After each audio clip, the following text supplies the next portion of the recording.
Hello' everyone. আজি পনীৰ বনাওঁ আহক। পনীৰৰ কাৰণে মই এনেকৈ কুকাৰত আলু বইল কৰি লৈছোঁ।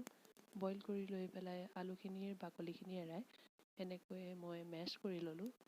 তাৰ পাছতে কেৰাহীখনত অলপ তেল দিছোঁ আৰু এয়া চাওকচোন, মই এনেকৈ অলপ গৰম পানীত পনীৰখিনি থৈ দিওঁ অলপ কোমল হ'বলৈ। আৰু এয়া চাওক, মোৰ তেল গৰম হোৱাৰ লগে লগে মই পনীৰখিনি দি দিছোঁ। অলপ ৰঙচুৱা হোৱালৈকে এই পনীৰখিনি মই এনেকৈয়ে ভাজি থাকিম। এনেকৈ ৰঙচুৱা হ'লে পনীৰখিনি চব্জিখনত ভাঙি নাযায় আৰু এনেদৰেই থাকে। এতিয়া পনীৰখিনি অলপ ৰঙচুৱা হৈছেই। এতিয়া এই পনীৰখিনি অকণমান মই নিমখ দিম।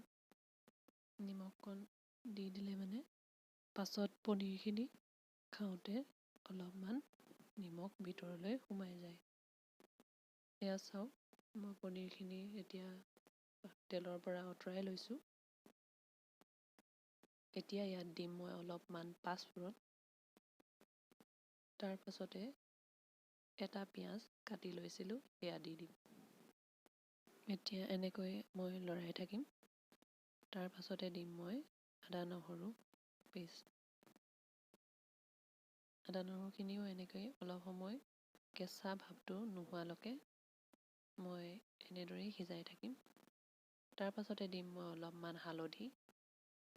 হালধি দিয়াৰ পাছতে মই দিম এই মছলাখিনি। ইয়াত আছে জিৰা, ধনিয়া, কাশ্মীৰী মিৰ্চ। এইখিনি ভালকৈ লৰাই লৈ ইয়াত দি দিম মই আলু মেছ কৰি লোৱাখিনি।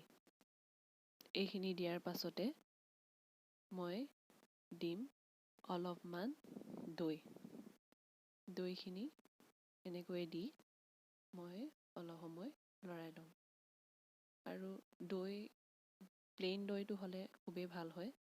মিঠা দৈটো হ'লে শাকখন মিঠা হৈ যাব।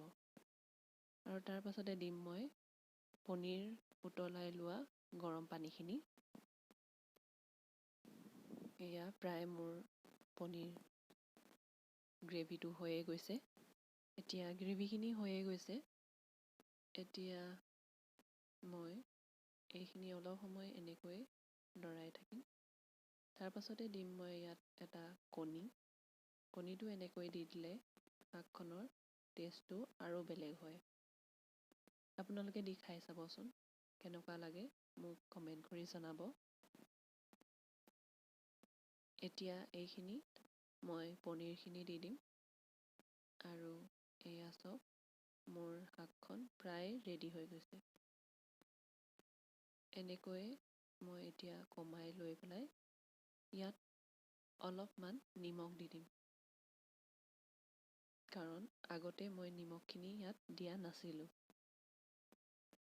লাষ্টত মই শাকখনত নিমখ দি লৈ পেলাই এতিয়া এইখিনি এনেকৈ ঢাকি থৈ ল'ম। এনেকৈ ঢাকি থৈ অলপ পাছতে মই এয়া চাওক, মোৰ পনীৰ ৰেডি হৈ গ'ল।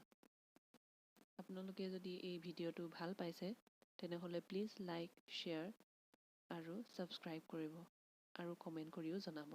Thank U.